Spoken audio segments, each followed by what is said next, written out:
credential is that he was the mayor of Baltimore, right? Now he's running for president. He was the mayor of Baltimore. He has a deal like this. One person showed up. He sat and talked to him for 1 hour. After the guy left, the press is all out there. Are you going to vote for him? He goes, no, I'm not. No, can you believe it? So you'd say, why doesn't he just go home? He's wasting his time. And I can say that about certain Republicans. I don't want to hurt anybody's feelings. So now I'm in too good a mood. I don't want to hurt their feelings. But people should go home so we can get on with this thing, right? Right? So here's what happens. So Ford, they built a big plant. Everybody knows it's wrong.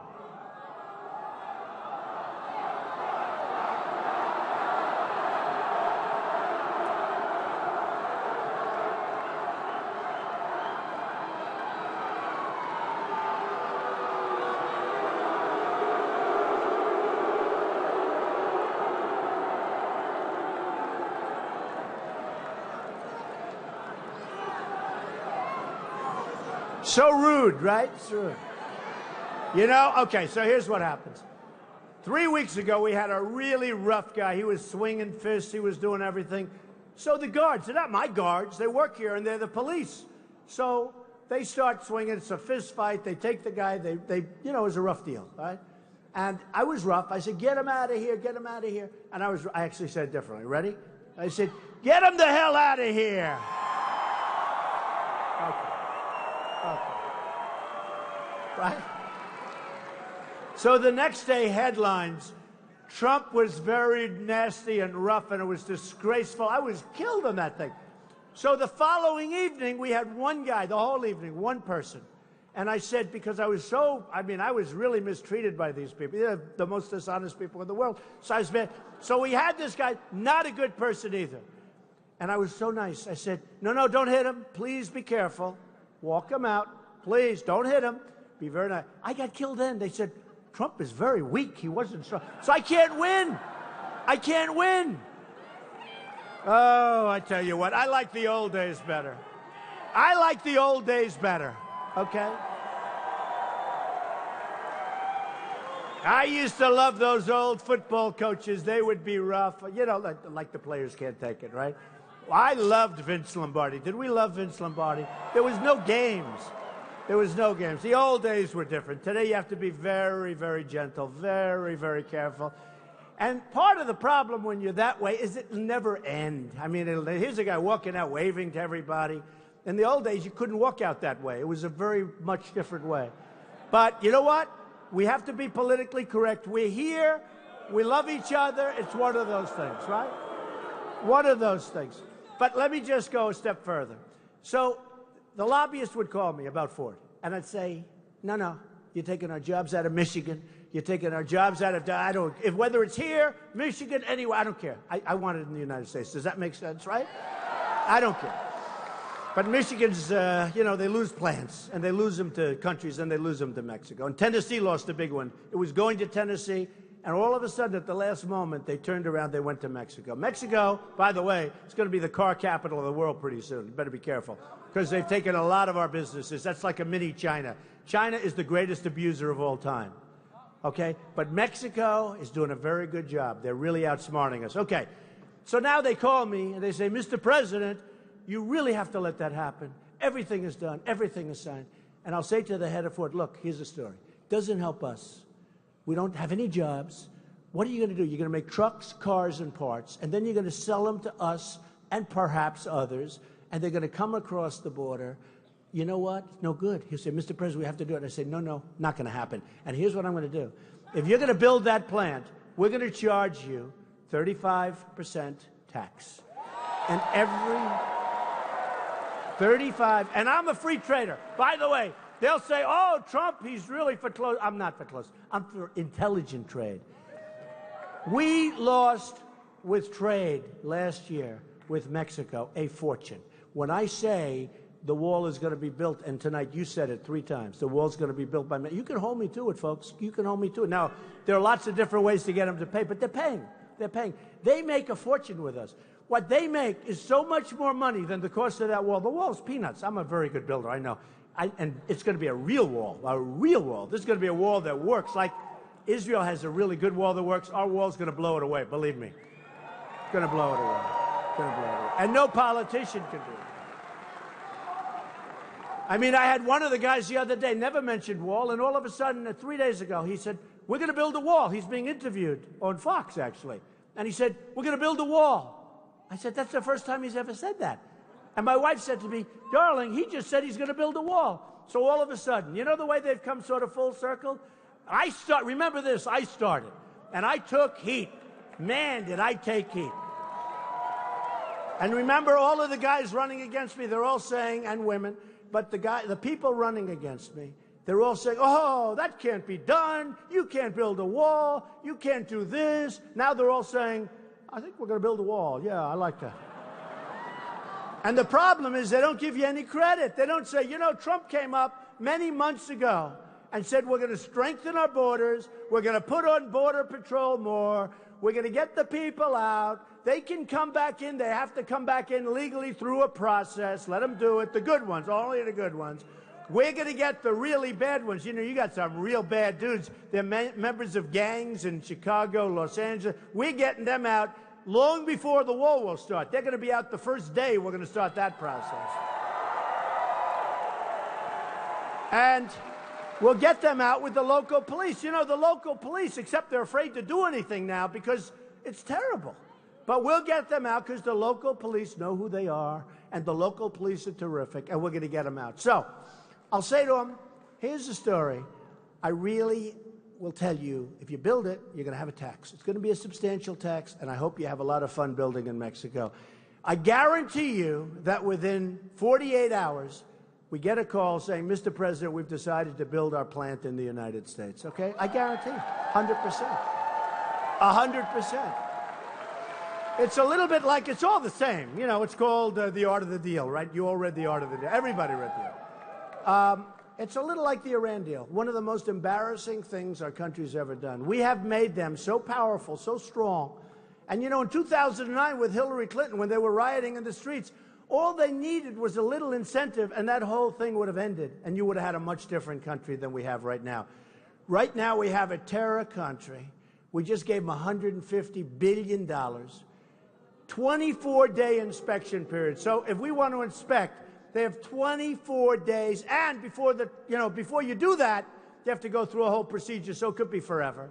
And then the greatest is they have self-inspection rights, so that we have an area, which is probably where they're going to do it, where they self-inspect. And I say to myself, can you imagine you call them, please inspect that area. They call you back, oh, it's fine, it's fine. How stupid are these people that negotiate? But here's the thing. So we have 4 prisoners over there. And 3 years ago, or whenever this thing started, I have never seen a deal take so long. 3 years ago, you walk in and you say, got to be the right messenger. Kerry's not. Kerry's a stiff. You walk in. No, he's a stiff. He doesn't know anything about business or negotiation. He's a stiff. He's a stiff. And Obama's responsible for it. 3 years ago, very simple, you walk in, you say, hello, everybody. Listen, we have a problem. You have 4 prisoners, and by the way, it used to be 3, now it's 4, but just for simplification reasons. You have 4, they just pulled another one in, you know that, the reporter from the Washington Post. Shouldn't be there. We have a pastor, he's there, he's a Christian. He's there because he's a pastor. He's a Christian, and a very good guy, and he's been there for years now. So 3 years ago, at the beginning, you have our prisoners, have to let them go before we start. They'll say no. You know, the Persians are great negotiators, by the way, as they showed you here. They'll say no. And you say, bye-bye, we're leaving. And you get up and leave. And then you double up the sanctions. You double them up. And now they'll call you within 24 to 48 hours, say, we're going to give you your prisoners back. Thank you. Now you get the prisoners back, get them on the plane, make sure they're up in the air. Now you inform them that you're not getting the $150 billion that's off the table. No, it's true. It's true. It's true. It's true. I mean, we gave them 150. You know, people are worried about them developing nukes. They can buy them. What the hell do they have to develop them for? Now, the other day, if you see, and, you know, part of the beauty is of doing what I do. I have a very good memory, so I can do this. No teleprompter, right? Is there a teleprompter? This is like a magic. This is like a magic act. Is there a teleprompter? I saw Hillary the other day. Ba, ba, ba, ba. Ba, ba, ba, ba, ba. Ba, ba. And the worst thing, she was outside. So, you know, and outside they paint them black on the back. You can't even see. So this whole half, it was the biggest screen I've ever seen. And she's going this way, that way. And I won't say, but I saw one of our Republican people the other day making a speech with a big, fat teleprompter. Anybody can do that, right? But one of, and I don't read the speech. So the other thing, I have a couple of notes, right?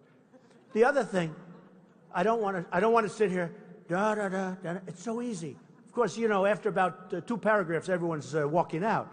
But one of the beauties of doing what I do, which I think very few people do, a friend of mine said, you mean you're speaking in front of 21,000, this was in Dallas, you're speaking in front of 21,000 people and you don't have a speech that you're going to read? Because he calls me and said, I'd love to see your speech. Everyone's talking about it. I'd love to see your speech. I said, I have one. I speak from the heart. And it's true. I speak from the heart. I speak from the heart. And the brain, by the way. We don't want just heart, folks. We want brain. Let me change it around. I speak from the brain, but I also speak from the heart. But one of the beauties is we can talk about things that took place 2 hours ago. Nobody's writing and speeches and, you know. And look what happened a couple of days ago in Iran, right, with the embassy, with the Saudi Arabia. I saw that and I said, here we go. They've taken over Yemen. They're really working hard for Yemen. They don't want Yemen. They want to go into Saudi Arabia. Now, here's the problem. Saudi Arabia executed all these people. Not good, okay? Not good. You know, we have no babies over there. This is not a deal. I want to get back to rebuilding our country. But we got to straighten that out now because we can't have people cutting off Christians' heads and everybody else's heads. And we can't have people. I was against the war in Iraq. A lot of people said, oh, he's too tough. He's too tough. I was against the war in Iraq. You got to know when to use it. Because I said you're going to destabilize the Middle East. So it cost us $2 trillion, thousands of lives, wounded warriors all over the place who I love. These are the greatest people. The spirit they have, they're the greatest people. They're the best people. All over the place, right? But you got to know when to use it. So I was against, and here's the story. We need somebody with great compassion because we have difficulty. We have people that need help. We got to help them. You know, a lot of times they say, as a Republican, you're not supposed to say that. And my attitude is, oh, I have to say something other than that. What's the purpose of doing it? And we can do it. When we bring our jobs back to this country, we're going to save Social Security. We're going to save Medicare. So many of these people that I'm running against, they want to destroy Social Security. You've been paying into it for years, especially the older people have been paying. You've been paying it into it for years and years, and now they want to raise ages and do this and do that. I don't want to do that. I want to take our money back because in the history of the world, there has never been a greater theft than what China has done to our country. It's true. Now, multiply that by a lot of other countries doing the same thing, but on a smaller scale. There's never been. We've rebuilt China. When you go over there and you see the bridges and you see the tunnels and you see the kind of money, the airports, and then we land at LaGuardia with its potholes in the runway. We're like a third world country. We've become a dumping ground for the rest of the world. We can't have it anymore, folks. We can't have it anymore. Not going to happen. Not going to happen.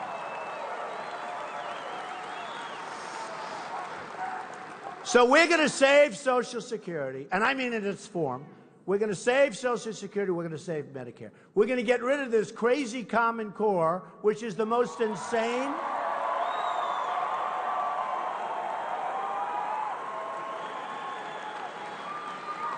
Which is the most insane thing where your children in South Carolina, your children are educated by people and bureaucrats that make a lot of money living in Washington, D.C. I don't think so. Not going to happen. Not going to happen. And, you know, people like Jeb Bush, I don't want to bring up his name because he's down at 2% in the polls. He spent, think of this, he spent $68 million, right? And this is a great thing. I love talking about this, but now I'm going to actually start to spend money because I don't want to take a chance. I'm afraid to take a chance, right? But Jeb spent $68 million on his campaign. He's down here, like really, really low, okay? I spent nothing, and I'm number one. Now, I spent nothing. I mean, practically nothing. I pay for fuel, right, you know? But I spend very little. And wouldn't it be nice if our country could spend very little and be number one as opposed to always, really, the mentality? Wouldn't that be nice? Wouldn't that be nice? Think of this. I'm a big believer in education. So education. We're ranked number 28 in the world, and yet in terms of payment per pupil, we're number one by far. Number two is so far back you wouldn't even believe it. So we spend much more than any other country by far, and yet we're ranked number 28 in the world. We have third world countries that have a better educational system than us. So we got to do something about it. We got to do something. So with my campaign, I look at it the same way. But wouldn't it be great, though, if we could do that? We spend less and we get a better result. That's what I want. And that's what we're going to do. And that's what we're going to do.